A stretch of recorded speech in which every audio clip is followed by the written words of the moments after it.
LifeCare Hospitals is a premier healthcare facility located right at the heart of Kenya's capital, Nairobi.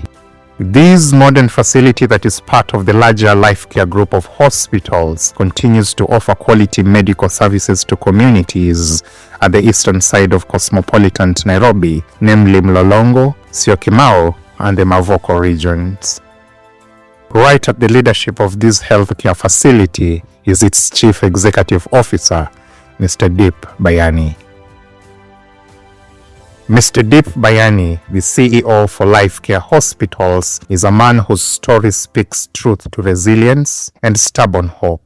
From his humble upbringing in rural Kisumu to becoming a sports icon and now at the helm of medical leadership, Mr. Deep Bhayani has had a very interesting viewpoint of life. Academically, Mr. Deep has navigated USIU Africa, Harvard Business School, and now finishing his doctoral program at Strathmore University. To him, leading the team at LifeCare Hospital has been a career privilege. His patients are most dear to him, and offering access to quality healthcare to his community remains his clarion call. I recently visited Mr. Deep Bhayani, the CEO for LifeCare Hospital, where we spoke about his life, the hospital itself, and the future of medicine. Mr. Deep Bhayani talks to Socrates. Deep, thank you so much for making time for us at LifeCare Hospitals. And thank you so much for the good work that you're doing for this great community of Mlolongo. Today we are here to put a spotlight on your journey, growing up all the way to, Strathmore, pursuing your doctorate, USIU Africa, of course, your certifications from Harvard School of Business, quite a journey, so to speak. But that young professional who's looking at you, who's watching you this afternoon, would want to know where your story starts from. Where were you born? Where were you raised up? Great. First of all, it's an honor to be here and to talk to you in conversation and starting on the early days. Wow, that's quite a journey. So I can tell you, like every other person, we've had a very humble beginning, starting my early age in Kisumu City, to be precise. Some born, brought up there. And over time, the passion grew into being a sports person. In Kisumu, I was a sports person and also a community person. I used to like helping out in the community, delivering. So basically, it was, how can I put it? It was more to do with, I had that liking for social service and social work. At the same time, I used to be a sports person, which at that time teaches you something we all need at this time, that is discipline. Discipline is key, perseverance, and hard work. And I tell you that hard work is actually that pays off. Though we are in that generation that smart work pays off, which is absolutely true in today's day and age. But to get to that, you need to understand what is hard to understand how to make it smart. Right. I'm actually shocked that you grew up in Kisumu, the western part of our country. But that's okay. Now, you've literally gone up the ladder, of course. But again, deep one would wonder, you would have chosen to be anything while growing up as a young man. You would have chosen to be a lawyer, a journalist, a politician. Paint a picture on how you got yourself into the medical world. But again, most importantly, not the clinical medicine or a classical doctor, but leadership and management of the medical operations right here at LifeCare Hospitals. How did you transcend into the medical field? Okay, so as I told you, I always had affinity towards helping others and being part of the clinical side. In my practice, when I used to see patients, as we say that when I treat a patient, I'm treating one life at a time. So I was seeing what bigger impact can I cause that with my clinical knowledge and correct decision, how can I impact more lives? So the whole idea of how can we have affordable services? How can we have the best of services to everybody? As I told you, there's always that community sense behind. So then I thought that moving into leadership and getting into management would be bridging that gap. That Right. let's ensure that Kenya is one of the places that has best clinical services, and it's touching many lives. And as you can know, we are, as a country, we do have a lot of diseases, tropical diseases, and a lot of issues as well, which there is a big scarcity of specialists and clinical doctors. How can we make sure that we get the best service, best healthcare to our people of Kenya? Okay. So that's how this whole journey brought the idea of getting into leadership. I always was looking of how can we have operational efficiency? How can that lead to cost control? How can we make affordable healthcare? Right. And how can we reach that? When you say Kenya is huge, as we know right now, we are currently sitting at around 55 million population. How many people actually have insurance? Have you ever thought of that? You'll be surprised, it's less than 10% having actual insurance. And out of pocket, that is a far-fetched idea for a third world country. Yeah. This part of the world. So most of that heavily rely on the national scheme. Right. How do we integrate that? Move to the people who actually need specialist services. And that's why Mlolongo, as you see, an area, is capturing a huge population. We are targeting around 3 counties nearby. Let me tell you, there's Mavoko County, there's Athi River, Kitengela, and this whole county area is, the population is close to 6 million plus around here. Right. So I thought this was the right opportunity to make sure that we bridge that gap, Right. reach to them, give them the best service, have the best infrastructure, and make sure that they get the service they need. All right. And definitely for you to have so much extensive impact, like the one you've talked about, there are certain values that has to come from you as a person. Those who are watching us may not know it, but for days you've been a sportsman, of course represented the country somewhere. Talk to us about your sportsmanship days as we get into your career. Wow, sportsmanship. Yes. Okay. All of you looking at me, I can tell you, don't look at me right now because now we've got a belly. But then I used to be quite fit on those days. Right. So when I tell you how it grew, we did have time in our hands. However, we never had the best opportunities. I'll tell you, we didn't have the infrastructure, we didn't have the equipments. However, we managed, we pushed. It was just that resilience. When I tell you resilience, the eagerness to grow, to make sure that you want to become better. Right. So that's how it started. And as I'm telling you, that was a test of time. It really made me get into more of discipline, more of structured way of doing things. And I think that's basically building the foundation of where I am today. Right. So it made me become the best in Kenya. Right, I used to be a top seed in Kenya. Right. So we used to come actually to Nairobi to do our trials. Right. And then we traveled to all the other countries to represent Kenya. So that could also be one of the proud moment. But as you said, it's only the tip of the iceberg which people see. Yeah. But the struggle behind that was actually the consistency. And I can tell everybody, the way to grow, the mantra is simple. Grow, improve daily, but consistently. You cannot become a star overnight. That is true. It takes years and effort to get there. So daily, just make sure there's conscious effort of becoming better. So that's what I would like to link it up. Right. Now, progressive down into the story, you've gotten into USIU Africa, you've finished your programs, you've gotten into Strathmore Business School, of course, presently pursuing your doctorate, and right now you sit at the helm of LifeCare Hospital right here in Mlolongo. And of course, you have recently awarded and recognized by Master Brands as one of the top 40 under 40 Kenyans who are, exhibiting innovation and resilience. I want to know, Deep, how your classical day as a CEO looks like. What happens in the morning when you wake up? What's the first thing that you do? Wow. So lots of things you've asked me there. So let me break it down and explain.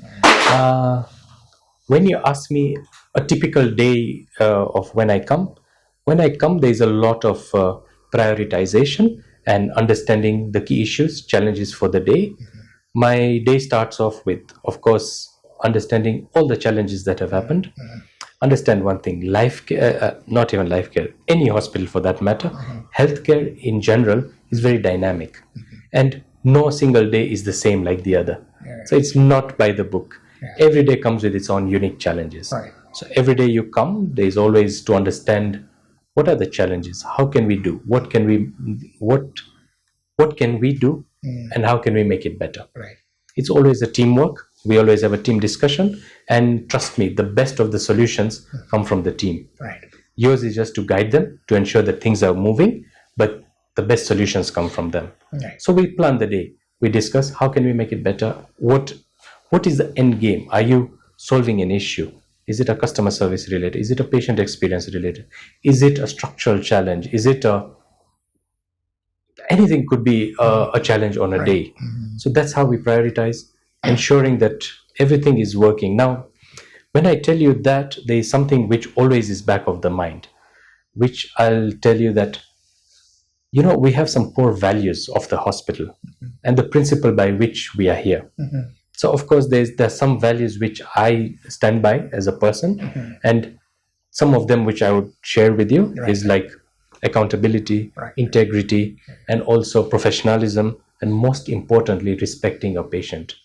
So once I believe those ethos, I think the whole team is following around that. So when I'm doing my morning rounds, discussing with everybody, getting the challenges, we all are focused in one and only one thing. This is a hospital, and it is a patient-centric care hospital. Everything revolves around the patient. You've had a bad day, you're at work, it is for the patient, it is not for you. So when I look at it, that is what I spread with everybody, that this is how we will move. Now we follow, so all of them know the core values. And again, to add up on that we, as a hospital, we really stand by and strongly advocate for the patient safety. Now, patient safety, as much as it sounds that, yes, it has to be there, but it is a way of life. We need to understand it is not only patient safety, it's also between the staff and the whole team in general. So the classical things, like if we look at the first one, if you're looking at to ensure that they're doing corrected administration of drugs, we have to make sure that it is for the better of the patient. Because even if you can say out of 100 we lost one patient, it is okay. Statistically, it's 1%. So you'll be like, but it is not okay. What happens to that one person that lost the life, and to the family, and to the community? So that is what is our key issue, not about the 99 who are well. So I think that is where things change. So we have to ensure that if that is happening, how is your communication? I'm telling you, a lot of, not only in healthcare, any business you go or any place, there's always a communication gap. How do we bridge it? It's what we do daily to ensure that there's proper effective communication and work is done effectively, and the outcome is very important, that you've had the best outcome to the patients. So generally there are more IPSG goals, like there's a surgery part of it, no harm to patients, to avoid risk of falls, everything. So it's a whole, if I talk about it, I can speak for 4 or 5 hours about it. Of course, listening from you, there's a lot that to be emulated from your leadership styles, because fairly recently the media has shown us a lot of sad stories revolving around patients in other facilities. And it's quite shocking, the state of affairs of negligence and all that. So to speak, there's a lot to be emulated from your leadership style, and kudos for that, Mr. Deep. Now, of course, before all this happened to you, before all these awards and, getting to the pinnacle of your career, you were first a human being. Talk to us about some of the challenges that, looking back, I don't want to call them regrets, but challenges that you were like, I wish I would have done that better, or I would have took that. Are there any instances that you want to talk to us about? Wow. Yeah. So when you mention challenges, I can tell you we have a mountain of challenges every day. Right. However, the biggest, and I tell you, everybody watching, everybody in the healthcare space will attest to that, is the right balance between providing quality of service, operational efficiency, and meeting the expectation of the customers and clients. Right. It's always a challenge because everyone comes with a different expectation. The quality you provide and the efficiency to ensure that that quality is provided. Right. That the juggle between the three is the biggest challenge.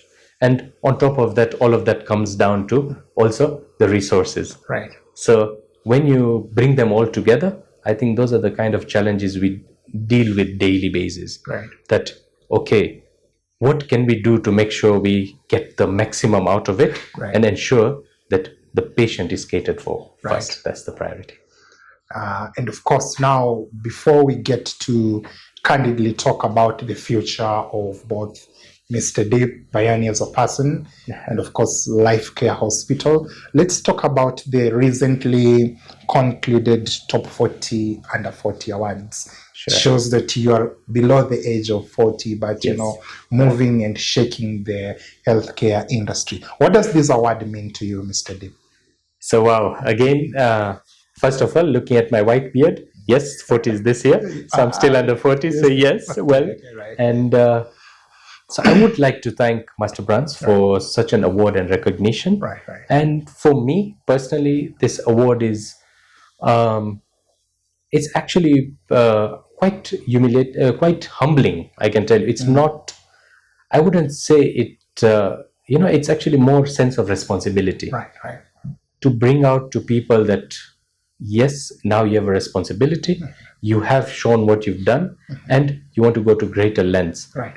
So to make sure that this award was one which actually very close to my heart. Right. And and I think I'll always remember it to ensure that whichever legacy I've set up for now, and we make sure that the legacy continues. Right. And I keep on doing what I've done. And I hope at one point you live and have a 60 under 60 award, which you can win. Hopefully, in the grand scheme of things. Let's talk about the future, Mr. Deep. Looking at our country, looking at the continent, Africa is properly taking its own course in multi-sectorial placements, manufacturing, healthcare, and of course, given the theme of the just concluded awards, sharpening professionals for the world stage. Where do you look at yourself as a person in the next 10 years within this field? Do you paint a picture of yourself? Where? Okay, so just to add up some understanding of what you've asked me, rightfully so, the future, as we all know, we can't predict it. However, one thing I'll tell you, we are from that millennial generation, so we've seen the physical work which we've done until the era of technology and AI and how the healthcare is moving in that space. If you ask me, the future, I think, will not need doctors. There'll be robots operating on. They already do, partially, but they'll be fully. So if I say as a person, I think we've adapted well into technology, from not having a phone to having a phone to we've grown through all the ages. Right. So for me, I would always love to be part of the healthcare space, growing with it, ensuring that we're embracing technology, and that is where now other things of the olden mindset changes. Right. The ideas you mentioned, work from home, trying to manage issues from home, you don't need to be physical, and a lot of things, moving the AI and the tech way, we will always embrace and make sure we become a master in it as well. Right. Sure. And of course, to those who are watching us right now, we're having a conversation with Mr. Deep Bhayani, the CEO for LifeCare Hospital, right here at the heart of Mlolongo.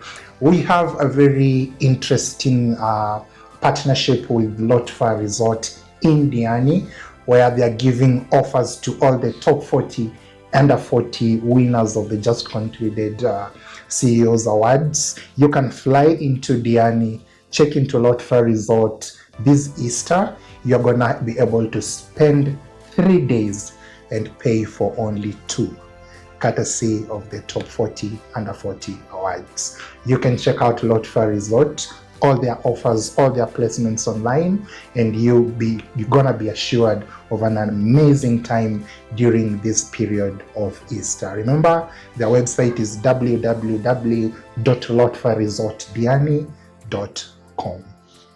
Now, Mr. Deep, as we get to the end of our conversation today, this is LifeCare Hospital right at the heart of Mlolongo. You're serving, you said, 2 to 3 counties at the same time. Correct. That's a huge community. There's a healthcare crisis in terms of outreach and affordability. And I've looked at your service charter as a hospital. You're putting your best foot forward to reach more people and offer affordable healthcare. What's the future of LifeCare facility in terms of, I've seen some expansion going on. Talk to us about it. Sure. So, first of all, yes, we try the best we can every day to ensure you get the best care, best quality. Right. So, just for that, I would tell you Karibuni Sana, just to give you on the expansion plan. A lot of need we've seen. There is need for dialysis. Right. There is need for chemotherapy. Right. The cancer is on the rise and growing. We have seen there's a lot of pediatric population around here. So we have the pediatric unit as well. So the expansion phase is focusing mainly on the cancer services. So we will have the oncology services. We will be having the dialysis. Right. We will be having private wards. We will have the pediatric ICU as well. So already, currently, we are a 53-bed hospital, which with 2 operational theaters, ICU, HDU, and all the services are available. Right. Up to the rehabilitation, everything is available, and the expansion is also at the need of the hour. Right. So by end of the year, you will see an even bigger LifeCare Hospital, Mulolongo, and there's also plan to do a phase 3. So Mulolongo, I can tell you about that. As a group, there's a lot of expansion as well. Right. Just to give you, let's say, there's always, we tell you coming soon, but I can, of course, yeah. I can tell you we are also expanding to Kisumu. Right. So very soon it's coming on those sites. Right. And also in Tanzania, which they'll open very soon. Right. So those are some of the things and more to come. Massive milestone, so to speak. Sure. As we get to the end of this very candid conversation, there is a youth crisis right now. Good chunk of young people, of course, young professionals as well, hooked up into drug abuse, hooked up into cases of, mental desperation, and, a charade of stuff. 1 or 2 of them are watching you this lovely afternoon. Sure. What word do you have to them so much so that they can be resilient enough to get to where you are today? What you've mentioned is actually something we deal with on daily basis. I can tell you, unfortunately, it is the scenario that is happening. However, to the young people out there, I grew up from a very humble beginning. I never had anything. I had all the struggles you would think of. I lost a parent at early. I had all sorts of struggles in life. So when you ask me if a person like me could not give up and was resilient to become where I am, I can bet you, all of you are capable. And please listen to me carefully. You are capable and you will do good. Please be there, work your best. We all have challenges. Let's overcome them and be the best version of you. Thank you so much. Wow, amazing, powerful way to cement this conversation. Mr. Deep Bhayani, once again, many thanks for creating time for us here at your offices at our LifeCare Group of Hospitals. We appreciate and we look forward to be ambassadors of the good work you are doing to the community around and Nairobi by extension. Ladies and gentlemen, that brings us to the very end of this episode of celebrating Top 40 under 40 visionaries who have exhibited resilience and innovation in their spaces. This afternoon was Mr. Deep. You want to know who's next? Keep it locked on the CEO Today show. My name is Socrates. Goodbye.